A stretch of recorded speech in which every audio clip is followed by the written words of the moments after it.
Hello दोस्तों, स्वागत है आप सभी का एक बार फिर से हमारे यूट्यूब चैनल में। हम डिस्कस कर रहे थे कार्डियोवैस्कुलर रिलेटेड टर्मिनोलॉजीज़। उसका बेसिक्स पार्ट जो भी जनरल टर्म्स होते हैं वो हमने ऑलरेडी डिस्कस कर ली है।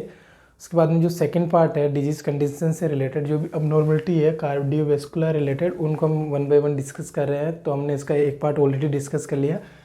ये हमारा सेकंड लेक्चर है अबनॉर्मलिटी से रिलेटेड, जो भी हमारी हार्ट से रिलेटेड है या हमारे जो ब्लड वेसल्स है उनसे रिलेटेड जो भी अबनॉर्मलिटीज़ है या हम बोल सकते हैं डिजीज़ कंडीशंस है, उनके बारे में जस्ट टर्म से रिलेटेड हम अभी डिस्कस कर रहे हैं। तो आज का हमारा लेक्चर रहेगा हाइपरटेंशन से रिलेटेड। तो हाइपरटेंशन क्या होता है? अगर हम हाइपरटेंशन की बेसिक्स टर्म डेफिनेशन की बात करें तो is increase in blood pressure. जो ब्लड प्रेशर की नॉर्मल रेंज होती है, जब उस रेंज से ब्लड प्रेशर हाई हो जाता है तो उस कंडीशन को हम क्या बोलते हैं? Hyper tension. देखो वर्ड से भी अगर मीन्स निकले तो hyper means always high and tension means pressure. जब प्रेशर हाई हो जाता है तो उस कंडीशन को हम क्या बोलते हैं? Hyper tension. और यहाँ पे प्रेशर कहाँ पे हाई हो रहा है? ब्लड वेसल्स में। उस कंडीशन को हम क्या बोलते हैं? ब्लड प्रेशर हाई हो जाने क्या कहलाएगा? हाइपरटेंशन। अगर हम रेंज की बात करें, नॉर्मल ब्लड प्रेशर कितना होता है हमने जस्ट डिस्कस कर लिया था ऑलरेडी क्लास में कि नॉर्मल कितना होता है 120/80 हम एक एवरेज ब्लड प्रेशर मानते हैं। नॉर्मल एवरेज ब्लड प्रेशर मानते हैं, 10 से प्लस माइनस हो सकता है इससे। तो उस कंडीशन को हम क्या बोलते हैं? ये कि नॉर्मल ब्लड प्रेशर। अब इस जो रेंज है इसमें अल्ट्रेशन आ रहा है, इससे कम हो रहा है, ज़्यादा हो रहा है, तो वहाँ से डिजीज कंडीशन या अबनॉर्मलिटी स्टार्ट हो जाती है। तो अगर इससे ज़्यादा हो रहा है तो हाइपरटेंशन और इससे कम हो रहा है तो हाइपोटेंशन। देखो हाइपरटेंशन है मतलब हाई हो रहा है, तो in some cases blood pressure low भी होता होगा, यह सबकोर्स होता है। तो उस कंडीशन को हम क्या बोलते हैं? हाइपोटेंशन। एक और टर्म दे रखी है आपके सामने यहाँ पे, hypotension. Hypo means low, just hyper का अपोजिट, और टेंशन यानी प्रेशर। जो लो प्रेशर हो जाता है, कितना लो, वो भी रेंज की भी हम बात करेंगे, तो उस कंडीशन में क्या बोलते हैं? हाइपोटेंशन। जब ब्लड प्रेशर डिक्रीज हो जाता है, कम हो जाता है नॉर्मल जो रेंज है उससे, उस कंडीशन में क्या बोलते हैं? हाइपोटेंशन। तो सबसे पहले हम हाइपरटेंशन हमने देख लिया। नेक्स्ट हमारा टर्मिनोलॉजी है प्री हाइपरटेंशन। देखो हाइपरटेंशन होने से पहले की जो स्टेज होती है उसे हम प्री हाइपरटेंशन बोलते हैं। एक एवरेज है। अगर हाइपरटेंशन की रेंज की बात करें तो इक्वल टू 140/90 और मोर देन 140/90 जब बीपी हो जाता है तो उस कंडीशन को हम क्या बोलते हैं? हाइपरटेंशन। देखो आपको ये जो आंकड़े दे रखे हैं उनको भी थोड़ा स्पेसिफाई करके देखना है कि कौन सी कंडीशन में जब बीपी आ गया। सम टाइम ये जब आप कम्पिटिटिव एग्ज़ाम देंगे उस टाइम इनकी आपको ज़रूरत पड़ सकती है कि एक रेंज दे दी होगी ऑप्शन में, या कोई भी एक टर्म दे दी होगी कि प्री हाइपरटेंसिव स्टेट कौन सी है या हाइपरटेंसिव अर्जेंसी कौन सी स्टेट है, तो वहाँ पे आपको आंकड़े की ज़रूरत पड़ सकती है। इन केस ऑफ इमरजेंसी जब आप ड्यूटी करेंगे तो वहाँ भी तो आपको बेसिक्स भी ध्यान रखना है कि 140/90 के इक्वल है, इससे ऊपर हो रहा है नीचे हो रहा है तो उनको क्या बोलेंगे, तो वो एक बार हम जस्ट देखेंगे। तो आपको आंकड़े भी ध्यान में रखना। प्री हाइपरटेंसिव स्टेज में ब्लड प्रेशर कितना होता है? 121 to 139। देखो अपर वाला बॉडी पार्ट है, ऑलवेज ब्लड प्रेशर को हम जो अपर जो पोर्शन में लिखा हुआ होता है उसे तो हम सिस्टोलिक ब्लड प्रेशर बोलते हैं। जो लोअर पार्ट में लिखा होता है उसे हम क्या बोलते हैं? Diastolic pressure. तो ये तो ऑलवेज कौन सा हो गया? सिस्टोलिक ब्लड प्रेशर, और ये कौन सा हो गया? डायस्टोल। जब सिस्टोलिक ब्लड प्रेशर की रेंज 121 to 139 के बीच में होती है तो उससे क्या बोलते हैं? Pre hypertensive stage in case of systolic blood pressure. और अगर डायस्टोलिक में क्या कंडीशन रहती है कि ब्लड प्रेशर की डायस्टोलिक ब्लड प्रेशर की रेंज 81 to 89 के बीच में रहती है, 89 तक भी रहती है, तो उस कंडीशन में क्या बोलते हैं? प्री हाइपरटेंसी। नाउ अब वो रेंज 140/90 के इक्वल हो गई या उससे ज़्यादा हो गई, मोर देन हो गई, तो उस कंडीशन में हम क्या बोलेंगे? हाइपरटेंशन। तो ये थोड़े बेसिक्स से क्राइटेरिया है, थोड़ा माइनर से डिफरेंस है, बट आपको याद रखना है कि प्री हाइपरटेंसिव स्टेज कब होगी और हाइपरटेंसिव स्टेज कब होगी, तो वो आपको थोड़ा याद रखना। नेक्स्ट होगा हमारा हाइपरटेंशन। तो हाइपरटेंशन मैंने जस्ट स्टार्ट किया लेक्चर तभी बता दिया कि increase in the blood pressure is called hypertension. Range की बात करें तो 140/90 के इक्वल है या उससे ज़्यादा है, उससे ज़्यादा होगा तो उसे हम हाइपरटेंशन ही बोलेंगे। अब इसके भी स्टेज है कि कितना तक ज़्यादा होगा। एक रेंज है तो उस रेंज तक होगा तो उसे स्टेज 1 रखेंगे। देन उसके बाद भी एक्सीड हो रहा है, हाइपरटेंशन ज़्यादा हो रहा है, तो उसे हम नेक्स्ट स्टेज में या नेक्स्ट लेवल में कैलकुलेट करेंगे। तो स्टेज 1 की अगर बात करें, स्टेज 1 हाइपरटेंशन की अगर बात करें तो उसकी क्या रेंज रहती है? 140 to 159 ये तो कौन सा हो गया सिस्टोलिक बीपी, एंड 90 to 99 ये कौन सा हो गया डायस्टोलिक प्रेशर। अगर इस रेंज में आपको ब्लड प्रेशर मिलता है तो वो कौन सा स्टेज हो गया हाइपरटेंशन का फर्स्ट।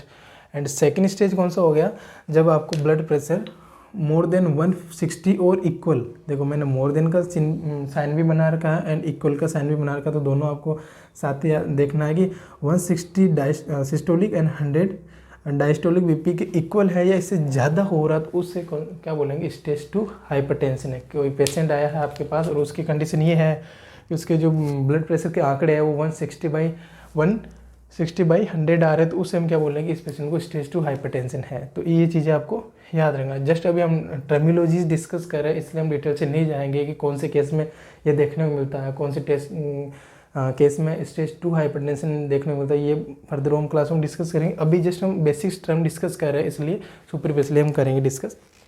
नेक्स्ट है हाइपरटेंसिव अर्जेंसी। देखो दो सिचुएशन होती है हाइपरटेंसिव अर्जेंसी एंड जो मैंने रेड वर्ड से लिखा है हाइपरटेंसिव इमरजेंसी।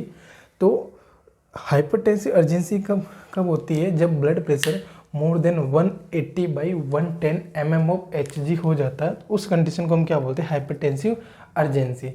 और हाइपरटेंसिव इमरजेंसी किसे बोलते हैं जब blood pressure more than 220/140 mm of Hg हो जाता है, तो उस कंडीशन में हम क्या बोलते हैं हाइपरटेंसिव इमरजेंसी। देखो अर्जेंसी इमरजेंसी के पहले की स्टेज, इमरजेंसी में जैसे है कि आपको इमीडिएटली एक्शन लेना होता है, कोई भी अगर इमरजेंसी केस हो गया तो उसमें आपको इमीडिएटली एक्शन लेना होता है, जबकि अर्जेंसी में हम कुछ टाइम दे सकते हैं कि हाँ ठीक है इमीडिएटली नहीं है बट अर्जेंट है इमीडिएट। देखो अर्जेंसी और इमरजेंसी वर्ड में आपको डिफरेंस याद रखना है कि इमरजेंसी मीन्स तो अभी का अभी, मतलब इमीडिएटली एक्शन की ज़रूरत है, इमीडिएटली किसी भी प्रकार के इंटरवेंशन की ज़रूरत है। जबकि अर्जेंसी में हाँ ज़रूरत है, अगर 1 घंटे 2 घंटे या 6 आवर्स में के अप्रोक्स हो जाए तो ठीक है, बट इसमें भी ज़रूरत है। तो इतना इमरजेंसी नहीं है बट है इसमें भी ज़रूरत है, तो वो आपको याद रखना अर्जेंसी और इमरजेंसी दोनों टर्मिनोलॉजी। तो इनके आंकड़ों के अकॉर्डिंग इनकी डेफिनेशन आपको याद रखना है। 180/110 mm Hg से ज़्यादा हो गया तो हाइपरटेंसिव अर्जेंसी हो गया, और 220/140 mm Hg हो गया अगर ब्लड प्रेशर, तो उसे हम क्या बोलते हैं हाइपरटेंसिव इमरजेंसी कंडीशन है, ये आपको याद रखना है। नेक्स्ट टर्मिनोलॉजी है हमारा हाइपोटेंशन, जो मैंने ऑलरेडी बता दिया, जब ब्लड प्रेशर कम हो जाता है उस कंडीशन क्या बोलते हैं हाइपोटेंशन। अगर हम इसकी भी रेंज की बात करें या आंकड़ों की बात करें तो जब बीपी 90/60 mm ऑफ Hg हो जाता है उस कंडीशन को हम क्या बोलते हैं हाइपोटेंशन। 90 कौन सा सिस्टोलिक ब्लड प्रेशर और 60 कौन सा हो जाएगा डायस्टोलिक ब्लड प्रेशर, इससे कम हो गई अगर बीपी तो उस कंडीशन में क्या बोल देंगे हाइपोटेंशन। नेक्स्ट हम हाइपरटेंशन के ही कुछ टाइप्स है वो डिस्कस कर लेते हैं 1 by 1। तो सबसे पहले मतलब नेक्स्ट टर्मिनोलॉजी रहेगा है हमारा आइसोलेटेड सिस्टोलिक हाइपरटेंशन। देखो वर्ड से मीन्स, देखो टर्मिनोलॉजी पढ़ रहे हैं तो आपको याद रखना है कि वर्ड से हम मीन्स निकालने की ज़्यादा से ज़्यादा कोशिश करें। तो अगर यहाँ से वर्ड से मीन्स निकाल आइसोलेटेड मीन्स कि सेपरेट पूरी तरह से अलग, सिस्टोलिक हाइपरटेंशन मतलब हाइपरटेंशन तो है लेकिन ओनली सिस्टोलिक टाइप की है, अलग से आइसोलेटेड हो रखी है सिस्टोलिक टाइप की। दैट मीन्स क्या कि किसी पेशेंट का ब्लड प्रेशर बढ़ा हुआ है लेकिन उसका सिस्टोलिक बीपी है वो ही बढ़ा हुआ, only diastolic blood pressure normal range में है, तो उस टाइप के केसेस को हम क्या बोलेंगे आइसोलेटेड सिस्टोलिक हाइपरटेंशन है, क्योंकि बीपी बढ़ा हुआ है। किस टाइप का बढ़ा हुआ है सिस्टोलिक बढ़ा हुआ, इसलिए इसको क्या बोले आइसोलेटेड, मतलब ओनली सिस्टोलिक टाइप का ब्लड प्रेशर बढ़ा हुआ तो उसे हम क्या बोलेंगे isolated systolic hypertension. When definition की अगर बात करें तो when systolic BP increase while diastolic with in normal range, उससे क्या बोलेंगे हम isolated systolic blood pressure. Next terminology है हमारा primary hypertension and secondary hypertension. देखो प्राइमरी हाइपरटेंशन क्या होता है और सेकेंडरी हाइपरटेंशन क्या है। प्राइमरी हाइपरटेंशन की जिसका आपको एग्जैक्टली कोज नहीं पता लेकिन वो लंबे टाइम से हो रही है, प्रोग्रेसिवली है, उसे हम बोलेंगे प्राइमरी हाइपरटेंशन। इसका स्पेशल इंडिकेशन होता है कि इसका जो भी कोज होता है वो अननोन होता है। अच्छा अननोन कोज के लिए आप ये एक वर्ड और देखेंगे, मैं बता देता हूँ अभी। ईडियोपैथिक का भी आप वर्ड देखें, ईडियोपैथिक वर्ड आप कहीं भी देखें उसका मीन्स होता है अननोन, कि कोई चीज़ अननोन है, दैट मीन्स वो इडियोपैथिक है। तो यहाँ पे इसका कोज क्या है, इडियोपैथिक। इडियोपैथिक कोज होता है जिस ब्लड प्रेशर है उसे हम क्या बोलते हैं, प्राइमरी हाइपरटेंशन। और मोस्टली प्राइमरी हाइपरटेंशन ही देखने को मिलती है। 90 to 95% केसेस में आपको प्राइमरी हाइपरटेंशन देखने को मिलेगी, जिसका एग्जैक्ट कोज आपको नहीं पता होगा।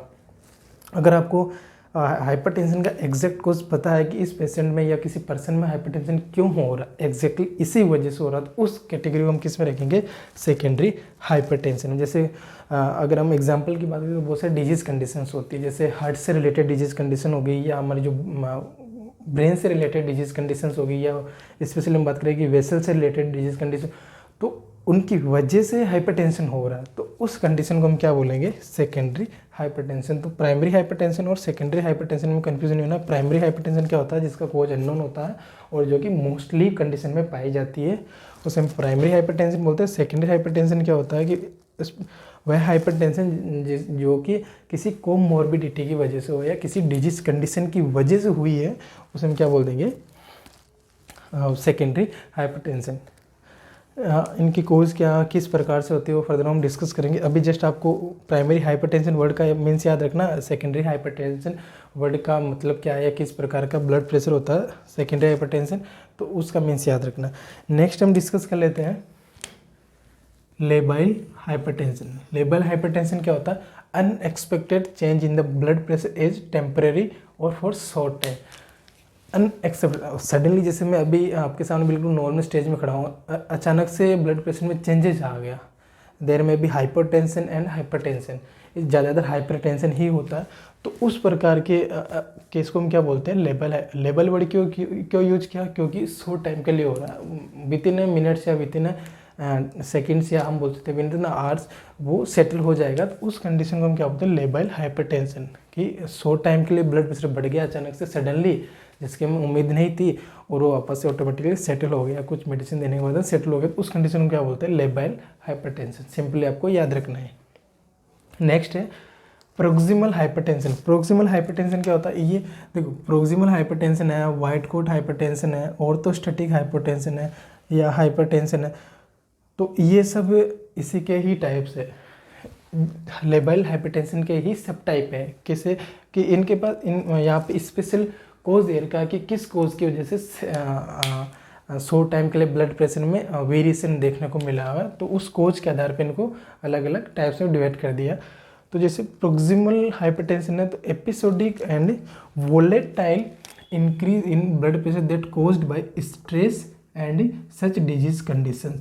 किसी डिजीज कंडीशन की वजह से, या स्पेशली हम एग्जाम्पल की बात करें तो स्ट्रेस की वजह से, स्ट्रेसफुल इमोशंस की वजह से अगर ब्लड प्रेशर में वेरिएशन आ रहा है, एपिसोडिक में शॉर्ट टाइम के लिए आ रहा है फिर जा रहा है, आ रहा है फिर जा रहा है, मतलब एपिसोडिक वे में आ रहा है, तो उसे हम क्या बोल देंगे, प्रोक्सिमल हाइपरटेंशन। ये आपको याद रखना। नेक्स्ट टर्मिनोलॉजी है हमारा वाइट कोट हाइपरटेंशन। देखो, वाइट कोट हाइपरटेंशन मीन्स क्या, वाइट कोट जैसे ये अप्रोन है तो उसके लिए वाइट कोट, तो इसी को ही वाइट कोट बोला गया है। तो जब कोई पेशेंट हॉस्पिटल सेटअप में जाता है या किसी हेल्थ केयर वर्कर के कांटेक्ट में आता है, तो उस कंडीशन में पेशेंट स्ट्रेसफुल हो जाता है और उसकी वजह से पेशेंट का जो ब्लड प्रेशर है वो नॉर्मल रेंज से थोड़ा अपर रेंज में चला जाता है, यानी बढ़ जाता है, तो उस कंडीशन में क्या बोलते हैं, white coat hypertension. Increase in blood pressure in the hospital setup और contact with any health care workers, किसी भी हेल्थ केयर वर्कर्स के कॉन्टैक्ट में other they are nursing officers और डॉक्टर, तो उनके कॉन्टैक्ट में आने की वजह से अगर हाइपरटेंशन हो रहा है तो उस कंडीशन को क्या बोलते हैं, वाइट कोट हाइपरटेंशन। सिंपली आपको याद रखना। नेक्स्ट टर्मिनोलॉजी हमारा ऑर्थोस्टैटिक हाइपरटेंशन। ऑर्थोस्टैटिक, जब पेशेंट पोजीशन चेंज करता है, ऑर्थो वर्ड मतलब कि अगर पेशेंट मतलब पोस्टीरियर पोजीशन में आना, पेशेंट पहले लेटा हुआ था अचानक से वो बैठ गया और या स्टैंड अप पोजीशन में आ गया, तो उस के लिए कौन सा वर्ड यूज करते हैं, ऑर्थोस्टैटिक हाइपरटेंशन क्या है कि sudden increase in BP when a person stand up और सिटिंग अप। जब पेशेंट लेटा हुआ है, लेट होने की पोजीशन से अचानक वो सिटिंग पोजीशन में आ रहा है या बैठा हुआ है तो अचानक से वो खड़ा हो रहा, तो जब पोजीशन चेंज हुई उस टाइम ब्लड प्रेशर चेंजेज आया, और ब्लड प्रेशर में क्या है कि हाइपरटेंशन भी बढ़ रही है, तो उसे हम क्या बोलते हैं कि ऑर्थोस्टैटिक हाइपरटेंशन की पोस्चर चेंज होने की वजह से पेशेंट के ब्लड प्रेशर में वेरिएशन आ गया, समटाइम डिक्रीज भी होता है, समटाइम इंक्रीज भी होता है, तो उस कंडीशन में क्या बोलते हैं ऑर्थोस्टैटिक हाइपरटेंशन। अच्छा, इनको हम पोस्चुरल, एक और इनको टर्मिनोलॉजी देते हैं, ये हमारा काम नहीं कर रहा है, पोस्चुरल हाइपरटेंशन, ये भी याद रखना, पोस्चर, क्योंकि पोस्चर चेंज हुई है पेशेंट की, उसकी वजह से ब्लड प्रेशर में वेरिएशन आ रहा है, इसलिए इसको क्या बोलते हैं पोस्चरल हाइपरटेंशन भी बोलते थे, ये आपको याद रखना। नेक्स्ट है ऑर्थोस्टैटिक, यहाँ पे मैंने हाइपरटेंशन लिखा हुआ, ये हाइपोटेंशन होगा, ऑर्थोस्टैटिक हाइपोटेंशन। देखो इसका जस्ट अपोजिट हो जाएगा, जब पेशेंट की आप पोजीशन चेंज करोगे तो चेंज करने की वजह से उसके ब्लड प्रेशर में चेंजेस आ गए, दैट मीन्स क्या, कौन से चेंजेस कि ब्लड प्रेशर लोअर रेंज में जा रहा है, तो उस कंडीशन में क्या बोलते हैं ऑर्थोस्टैटिक हाइपोटेंशन। जैसे इसका अपोजिट है, यहाँ पे क्या हो रहा था हाइपरटेंशन, और यहाँ पे क्या हो रहा है हाइपोटेंशन, तो सिंपली आपको याद।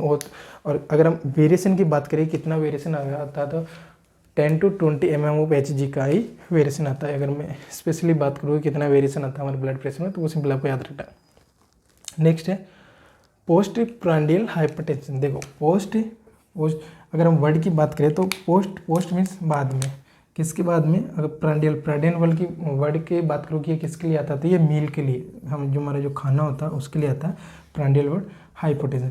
जब खाना खाने के बाद में ब्लड प्रेशर कम हो जाता है, उस कंडीशन में हम क्या बोलते हैं पोस्ट प्रांडियल हाइपोटेंशन। किसी पेशेंट ने जस्ट अभी मील इनटेक किया है और उसके तुरंत बाद में हमने ब्लड प्रेशर चेक किया और उसका बीपी अगर कंडीशन मतलब ब्लड प्रेशर का जो रेंज है वो लोअर साइड में आ रहा है, तो उसे हम क्या बोलेंगे पोस्ट प्रांडियल हाइपोटेंशन। पोस्ट क्यों बाद में आ रहा है, किसके बाद में, खाना खाने के बाद में, इसलिए वर्ड यूज किया post prandial hypotension. Decrease in the blood pressure after taking of meal, खाना खाने के बाद में जब ब्लड प्रेशर कम हो जाता है उसको क्या हम टर्म देते हैं post prandial hypotension.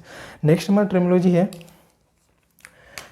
Resistance hypertension. Resistance hypertension क्या होती है, hypertension that is poorly responsive और अनरेस्पॉन्सिव टू ट्रीटमेंट।